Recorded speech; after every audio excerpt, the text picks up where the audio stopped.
పవన్ కళ్యాణ్కి చెందినటువంటి Janasena party symbol గాజు గ్లాసు.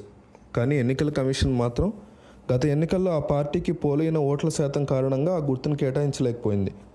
కానీ ఎన్నికల్లో మాత్రం ఆ పార్టీ పోటీ చేసే స్థానాల్లో గాజు గుర్తును కేటాయించింది. అది కూడా ఫ్రీ సింబల్గా కేటాయించడం చర్చనీయాంశమైంది. ఒక గుర్తుని ఫ్రీ సింబల్ అంటే ఆ పార్టీ పోటీ చేసే స్థానాల్లో మాత్రమే గాజు గ్లాస్ గుర్తును కేటాయిస్తారు. కానీ ఆ పార్టీ పోటీ చేయని స్థానాల్లో ఆ గుర్తు ఎవరైనా కోరుకుంటే మాత్రం వారికి ఎన్నికల సంఘం ఆ గుర్తు కేటాయిస్తుంది. ఇదే ఇప్పుడు బీజేపీ, టీడీపీ, జనసేన కూటమికి గుబులు పుట్టిస్తోంది. జనసేన గాజు గుర్తు మాస్లోకి బాగా వెళ్ళిపోయింది. ఆ పార్టీ పోటీ చేయని స్థానాల్లో ఎవరైనా ఇండిపెండెంట్ అభ్యర్థులు ఆ గుర్తు మీద పోటీ చేసే అవకాశాలు ఉన్నాయి.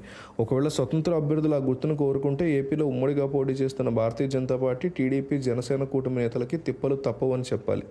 జనసేన పోటీ చేయని స్థానాల్లో ఇండిపెండెంట్లు గాజు గుర్తు మీద పోటీ చేస్తే జనసేన పార్టీ ఓట్లు అటు షిఫ్ట్ అయ్యే అవకాశాలు లేకపోలేదు. దీంతో కూటమి నేతలు ఖచ్చితంగా గాబరా పడుతున్నారు.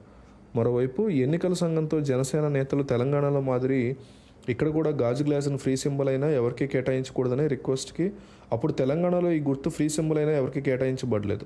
తాజాగా ఏపీలో కూడా జనసేన పోటీ చేయని స్థానంలో ఈ గుర్తును ఎవరికి కేటాయించబడడం లేదని ఎన్నికల సంఘం ఒక లేఖను విడుదల చేసింది.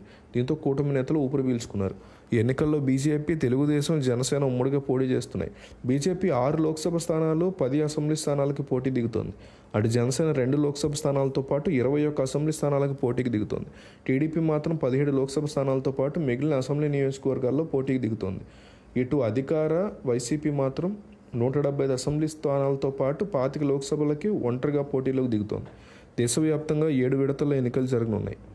అటు ఆంధ్రప్రదేశ్తో పాటు తెలంగాణలో మే 13న 4వ విడతల ఎన్నికలు జరగనున్నాయి. ఇక జూన్ 2న చివరి విడత ఎన్నికలు జరగనున్నాయి. ఆ తర్వాత జూన్ 4న ఓట్ల లెక్కింపు చేపడతారు.